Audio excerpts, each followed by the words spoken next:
Since I introduced him to this old planter, I was kind of hoping this would go because it really needs to find a new home where it can be refurbished, or somebody could use it in maybe a museum or a collector, so it don't get too much damage. I go, a lot of these are not around anymore, and I go, it'd be kind of nice to save it for the future generations so they can see what the ancestors and some of our grandparents that went through just to make ends meet.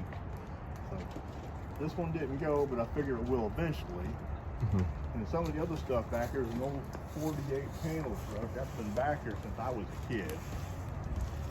I go, it was my mom and dad towards the end, what they dated in, according to him. They used to take it out to the other farm, do a little four-wheeling with it, and have a little fun with them and their friends. And then they said they'd taken an icy root beer after that. Which, that's been gone for years too. And then if you go back into here,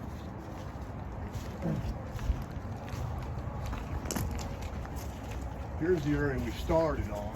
So it was just full of old farm equipment that we just had to get rid of. It just sat too long and it just wasn't nothing left of it, enough to refurbish.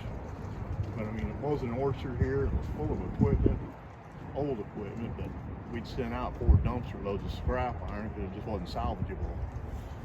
So hopefully by the end of this year, we're hoping to have most of it all cleaned up. That's our goal. And for future use, what we'd like to do is maybe turn it into a winery. He always wanted to build a castle. So I thought maybe we could build a castle and make it a winery. Then everybody could have a little fun with it, kind of share it with the community. About how long have you guys been on the property? They've been here. My aunt was 97, I believe, when she passed away, and she was the first born here. So I'm guessing they're edging 100 years. And what are some of the other items that people will find that on the property? Well, they had an anvil. They had a bunch of anvils sitting here because at one time, back in them days, you made all your parts. You made your horseshoes, shoed your horse. I mean, if you had planter parts, you had to make parts for this or rebuild a chain because we didn't have hardware stores back then. I mean, we get told stories about, well, you got to make your stuff because they don't have hardware stores. You just can't run down the True Value and grab you a screw. Everything was refurbished. I mean, they even pulled the nails out and saved them. We found buckets of nails. Like, what are you going to do with these? Like, we never know. We didn't get nails. We just couldn't buy nails. But that was my grandfather.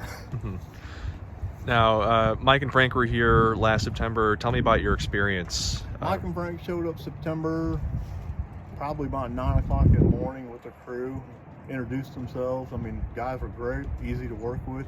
Camera crew, they really had to work. I mean, keep up with Mike and Frank because they were on a fast pace to get all they could while they were here. But I mean, they were here probably a good 8 or 9 hours going through everything. And what was the highlight of that? Highlight, probably listening to them talk about all the stuff they found over here because they found like a little gold mine over here. They found some old grates. They found an old mattock and they found an old... Did anything surprise you? Pardon? Did anything surprise you? Yeah, some of the stuff, like the old beer sign. I go, that beer sign, it was readable, but I mean, I didn't think it was salvageable, but they did. And they found some old tarps. I mean, these tarps were used for paint tarps around the house, dust tarps, and I was amazed that they was going to recycle them. I go, okay. I mean, that's kind of really surprised me on something like that. And then them old ropes and pulleys, I thought, well, they'd use them. They said, well, they can hang stuff out of them. People use them for decoration in kitchens now and odds and ends. I thought, well, that's fine. Make me an offer.